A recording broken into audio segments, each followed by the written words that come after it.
you've ever been reloading your gun in the mirror, looking at yourself trying to be cool, and you dropped a magazine right on your little toe, go ahead and hit that subscribe button. Guys, like and comment. The comment section is, as always, insane. Today we're going to be talking about a very interesting subject.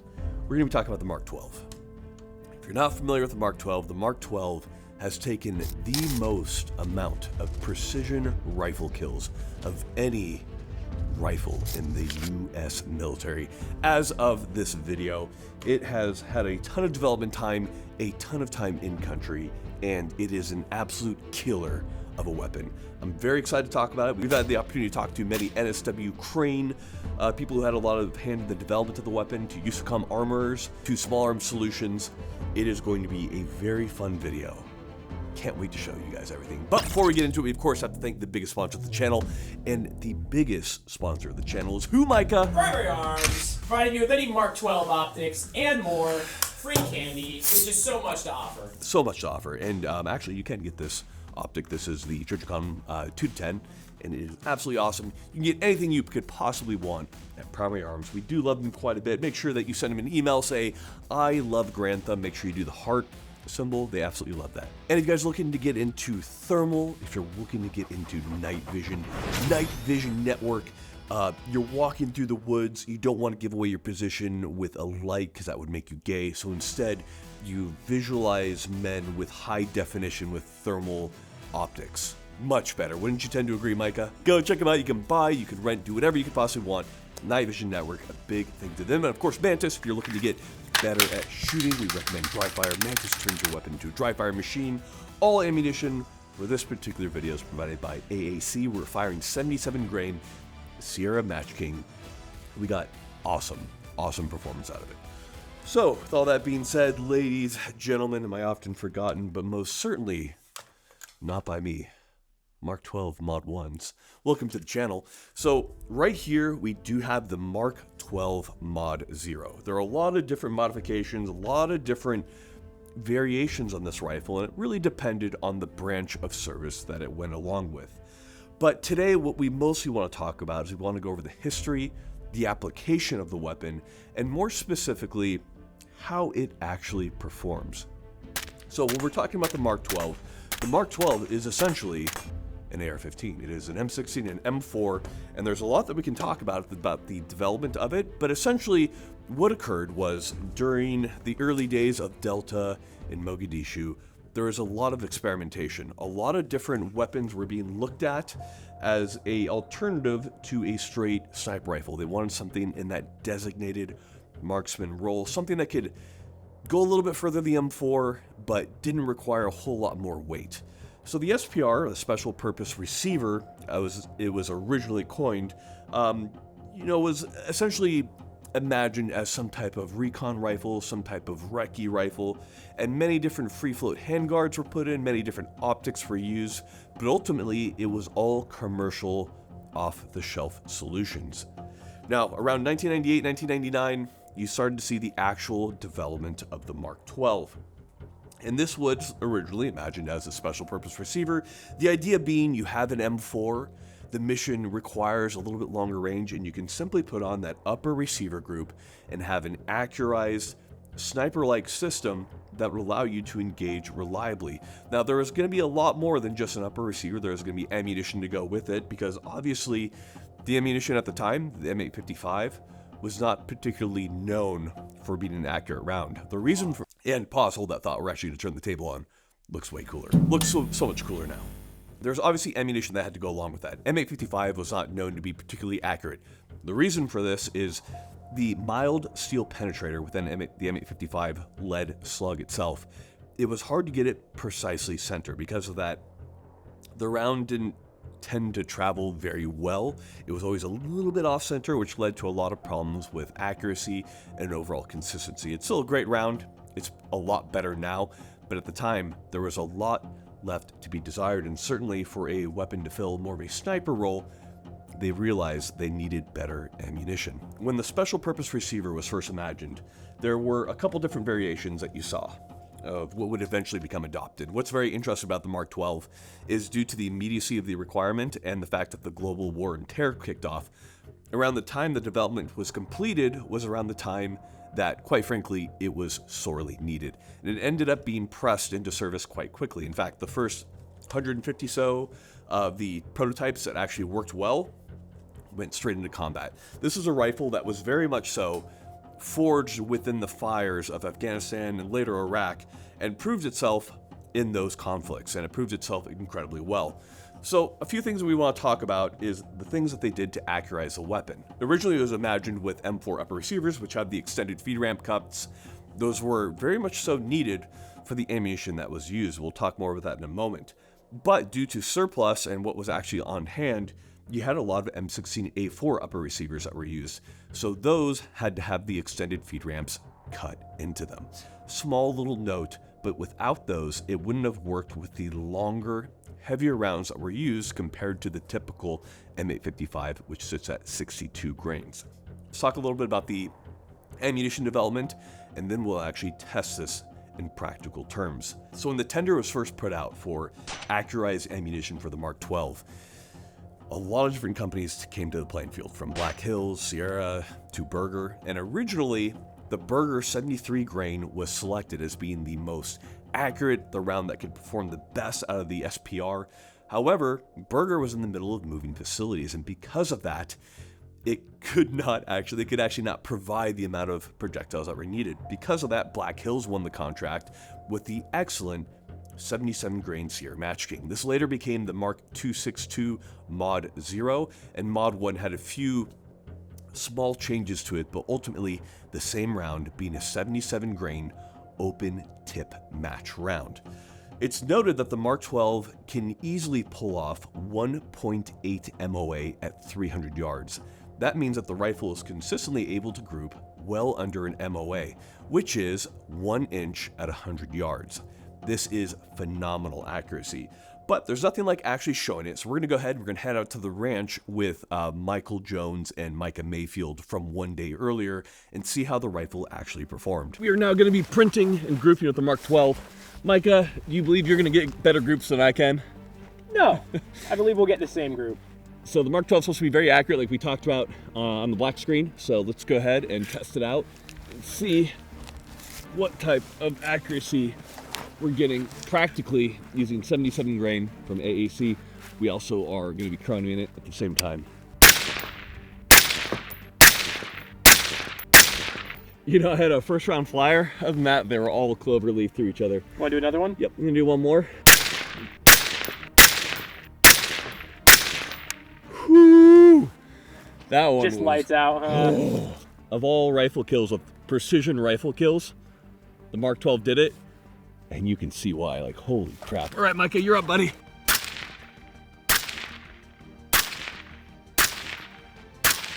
All right, this is about consistently what I'm getting. So I'll go ahead and measure mine, and then I'll measure Micah's, and we'll see what we got here. All right, so my best group, and this is pretty consistent for me, is about 0.473. This matches up with the combat kind of measured accuracy of the Mark 12, which is measured to be about 1.8 at 300. So this matches up pretty well, perhaps a little bit better, just due to the fact that it's manufactured after when the Mark 12s are manufactured, which means it's going to be a little bit better. Let's go ahead and let's measure Micah's. Group is 0.85. So I was complaining about it. And Micah's like, this is the worst. I know Micah can shoot better than me on this, but 0.85 is psychotically small as well. So very, very, very accurate weapon, and very consistently accurate, which is important. Back to the studio with you, Michael. A couple things of note when it comes to that accuracy that we just saw. The Mark 12 is consistently psychotically accurate, a wonderful combat rifle, and a lot of this comes down to the barrel and the suppressor that was used. When it came to the barrels, there were a couple different barrels that were originally put forth. Now, we have the barrels that are currently used in the Mark 12. Well, it is a retired platform, although still used somewhat, but we have a Douglas barrel. Now, several other barrels were used. Originally, you also had Krieger as well as Snyder, and those original 150 or so rifles that were made, 50 of each. The Douglas is selected for a combination of accuracy, reliability, durability, and of course, it is the government, which means what, Micah? They're cheap. Costs, exactly. Now, despite that, the Douglas barrel is incredibly accurate, and it's very good at what it's made for. It is a stainless barrel. It might be confusing to people who aren't as familiar with stainless barrels versus like your typical barrels using M16s, but the stainless barrel is a more accurate barrel. However, it does not have the longevity that you see from cold hammer forged barrels and other typical military barrels that you see, or simply the barrels that you have in M16s. So there's always a little bit of give and take. You have a more accurate system with a barrel that has less life and really shouldn't be fired on full auto, though it can be. It just is going to wear out the barrel faster compared to your typical military barrels. The barrel is a 1 turn in 7 inches, just like your typical military barrels, and it is needed to stabilize that heavy 77 grain projectile from the Mark 262 Mod 0. We have an 18-inch barrel. A lot of people wonder why we're not running like a 20-inch barrel, like the standard M16. Now, this video is sponsored by Unity Tactical. You probably know all about the risers. Unity Tactical has a whole line of products. So the first thing that I want to talk about right here is we do have the riser. What it's doing is it's taking your optic and it's raising it to a 2.26 inch sight line. This is good for when you want to be heads up during shooting, when you're doing your typical CQB stuff, when you are, kick flipping into CQB, Micah? Is that how the kids say it nowadays? Probably one of my favorite things that they just came out with is this brand new fast FTC magnifier. So this is a built-in magnifier direct from Unity Tactical. What I like about it is a 4x, but it is holding the 3x size that you typically see from many magnifiers. So if you don't know how it works, it's center rotate in, which means when I need it, I'm simply going to rotate it in. Obviously, there are products that use other magnifiers, but I love the size and I love the recess controls. A lot of times on the EOTechs, they get rotated and they just wouldn't work well. I like how these are recessed, they're clicked, they're very precise. I love this. Now, beyond that, they're making a ton of more things that you should check out, from pressure pads, tail capture lights, Unity Tactical. We have to give them a big thank you for being awesome. Go and check them out. Tons of great products you want to take a look at. Now, let's get back to the Mark 12. What's very interesting is when you take a look at the 77 grain round and you go from an 18 to about a 20-inch barrel, you have about a 20 feet per second increase between the two. It really isn't all that much. So really the 18 is balanced better. The 18 still uses the rifle length gas system, and you have less length that you have to really maneuver around on, especially when you consider that you have this big old suppressor at the end.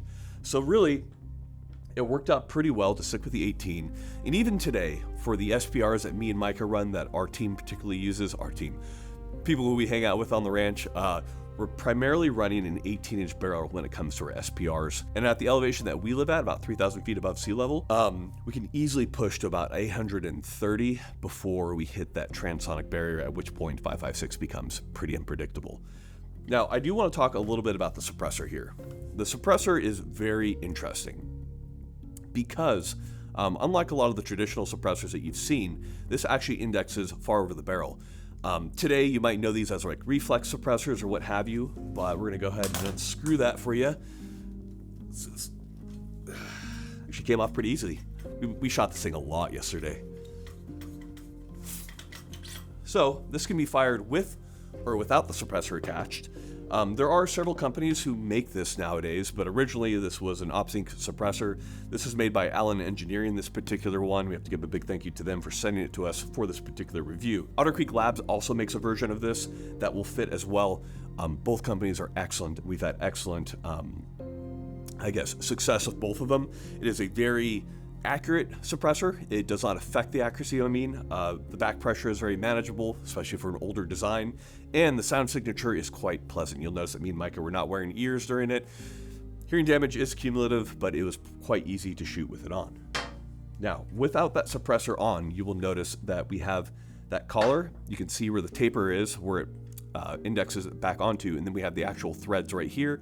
Beyond that, it's just a muzzle brake. This can be fired with or without the suppressor, and there's typically a thread protector that you can put on there if you are not running the suppressor. You want to run a thread protector for military applications because you don't want to be scratching up those threads and then you can't mount your suppressor when you need to. And actually, these suppressors or ones like it have been used for quite a while. From the Mark 12 all the way back to suppressors used during the Battle of Mogadishu and before. This isn't a new concept, and it was not a new concept at the time that the Mark 12 was developed. Simply, it was an effective one and one that was proven in combat situations. we have it. And with it mounted back against that collar right there, it mates up perfectly, and you have fairly good repeatable accuracy, which is when I'm mounting and unmounting the suppressor, it's all very predictable, which is important for a precision weapon system. Right up here at the front, we do have a rifle length gas system. So what I want to say about that is when the special purpose receiver turned into the special purpose rifle, aka the Mark 12, a couple changes were made. Specifically, it was quickly realized that although the upper receiver could be put on a regular M4, if you really wanted to squeeze out all the accuracy you possibly could, you wanted to have a lower that was more specifically made for accuracy, one with a better trigger. So many different triggers were looked at. Ultimately, it came down to a Knight's 2-stage that was select fire, and eventually moved over to a Geisley that was either an SSAE of some type or some type of select fire Geisley. This allows you to shoot just better. A better trigger is going to matter for precision shots. So, although the M4 was originally selected, at the time, what there was a lot of in the world were M16A1s. Those were being massively turned in, so it was realized that these M16A1 lowers could easily be adapted and used for the Mark 12. Thus was born the Mark 12 Mod O, and then with a different rail, you do have the Mod 1, which we'll talk about in a moment. But that's why I think it's really interesting, is you have this old school stock, whether it be an A1 or an A2 in this case. You have the old school just kind of lower, but this makes for a very smooth recoil cycle. Rifle length gas system, rifle length spring. This thing is going to last for a long time. This is known to be a very reliable rifle, and even better, one with very light recoil so that you can get right back into target. So we're gonna go ahead and we're gonna go to the range again with Micah and Mike from a day ago, and we're gonna check the combat application of the Mark 12. So we're gonna be testing the combat accuracy right here. So we're gonna be shooting at 300, 400, 600, and 730, seeing how quick our follow-up shots are. So for the first 300, the bet between me and Micah is we're trying to get 3 shots off before we hear the report return from the 300-yard target, and continue that out to 730. I don't know if it's doable.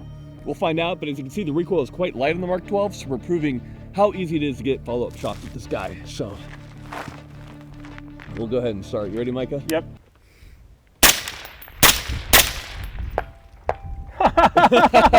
First try, what was that, 500? No, this is 300. 300, okay. Yeah, 300. You can, the 77 grain is traveling about 2750, and you can see how quick it gets there at 300. It's fast, dude. All right, let's try it at 400. Let's see where I think my hold should be through a 402. Yep, let's do it. There we go. All right.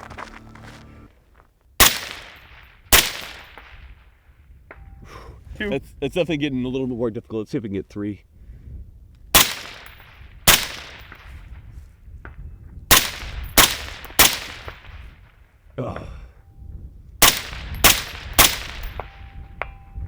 Oh! Dude. Okay, let's try 5. This is The Mark 12 kinda slaps, It dude. goes hard. Okay. So if you guys want to take a look at what I'm looking at, Mike, do you want to come over to this? So right here, I've got my dope card. Says it's for a work gun. Just goes out to 850. And we made this with our buddy Walter Sobchak. They're available on the Owned Research site right now, our company. And I'm just referencing that. Shill. I am a shill for my own company. It's a fact. So my hold is 2.7. Let's see what that reaches up. Okay, we're gonna try this at 600 now. Let's see if we can get this. Okay, there's 2. Okay, let's see if we can get 3. Oh, I missed the last Oh, one. the last one.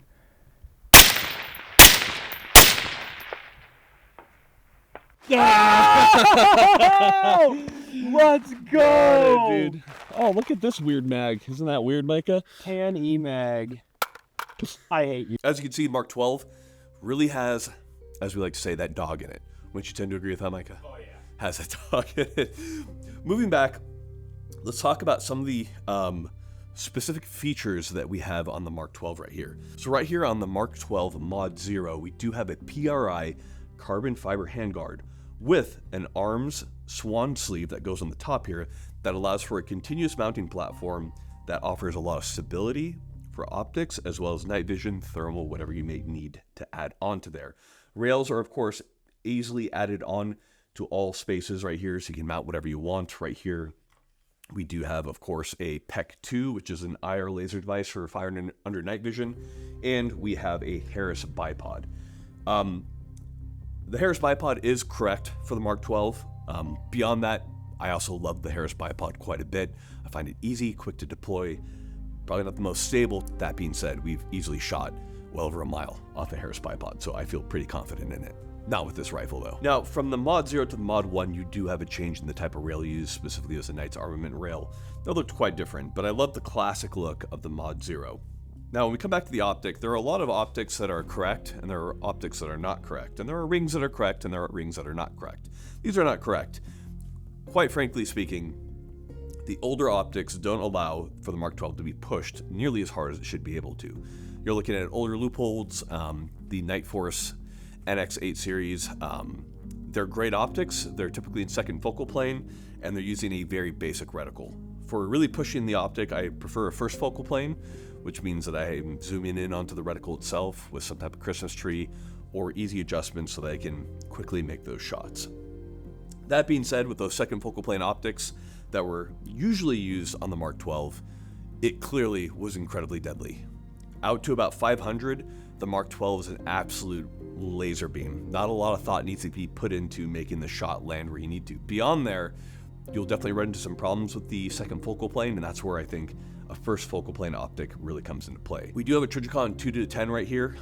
This actually is not my favorite optic. I can't slip the rings, and there's no focal length adjustment for when I'm shooting further. So it's definitely not my favorite. It does look correct, and it does fit the bill of what I need right now, but I am certainly working with a few other companies on a better optic kind of in this category. We are using PRA rings on everything right here, both for the optic as well as for the offset RMR. It's just tilted slightly off to the right. The reason I did that is when I'm on the gun to come up to the RMR, I just barely raise my head up. So it's very quick. I can either use it to look at the targets to get back on target, or I can use it to shoot up close, and it works very well. Typically what you saw on the Mark 12 was arms number 22 rings that could easily be removed so that you could flip up the emergency sights right here, which was a flip up front sight on the Mark 12 from PRI, and a number 40 backup rear sight from arms. So that was the idea behind it and why they were quick release. We just don't have this on this one because, quite frankly, these optics are quite tough. Tougher. If the optic's gonna break, very likely you're probably dead. At the rear of the rifle right here, we do have a PRI gas buster. The idea being, you can see it right here, if the charging handle extends down further, pretty simple. It's just by being a little bit lower to the receiver, it's gonna block a lot of that gas. It's gonna be flowing back out the back of the rifle when you're shooting with the suppressor on. This is gonna cause less gas to hit you. Despite that, you still do see the older suppressors are gassy. You can see it on the felt right there. So it does work quite well. There are better solutions nowadays, but at the time that it was developed, around 1999 to 2002, this was a very good system at the time. Controls are pretty simple. They are your standard AR-15 controls. In fact, a lot of the times, the Mark 12 would be used with a 20-round magazine, simply so it wouldn't interfere when being prone or anything like that. Because most of the time we have the rifle slightly off the ground, I don't find that to be a problem, but understand that originally it was designed with a 20-round magazine. Obviously a 30 is going to work no problem. So there were, of course, a lot of off-the-shelf safeties that were used. I typically run some type of ambi. This is just a standard ambi safety right here. That way I can hit it with my same side thumb when I'm shooting far. When you're shooting far, a lot of times people tend to wrap their thumb same side. That way they have less sympathetic movement through their hand, makes it a little bit easier to shoot at far distance, and it's a little bit more comfortable. Not always a need, but makes life a little bit more simple. So right here on this one, we do have what would be a clone correct Geisley trigger. We've shown Geisley triggers before. Despite that, let's go ahead, let's go set trigger together. So Geisley triggers are phenomenal, typically break around 4.5 pounds. So about 1.5 pounds into the first wall. Off that first wall, 3 pounds. Off the reset, 3.5. Beautiful trigger. Beautiful trigger. And that's what you want to see. I prefer a 2-stage trigger. I like to be able to lay into that first stage and then release that shot when I want with a lighter trigger pull. Just makes everything a lot easier. We do have an A1 grip on here. A lot of different grips were used on the Mark 12 Mod 0s and Mod 1s. This is a throwback to the M16 A1 low receivers. Our back stock right here, this is your typical M16 stock. We have, of course, added a few things to it, so let's talk about that. Obviously, I'm going to pimp my own company right here. This right here is a dope card from Onward Research. My company is literally where we're filming right now. And just allows you to write what your drop is in mils or what have you for your optic. So I just have that drop in there for my typical 77 grain. If you have different ammunition types, you can have those different ones on there. This is made with our buddy Walter Sobchak. Moving back from there, I have this little felt piece, just for a comfort thing, to put my cheek up against something soft, so I feel it's like comforted, right, Micah? Like a baby with your blanket, and it looks cool. Back from there, we do have another piece of gear from us that's going to be released soon, and it simply allows you to range typical things using mils from your reticle, and that will be coming out pretty soon here. Different color though.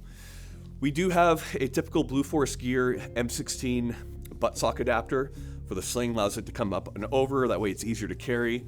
And then at the front, we just have a mount for it. We do have a Ferro Concept sling. This is not correct, but it's the slings that I love. So overall, that brings us to the end of the Mark 12.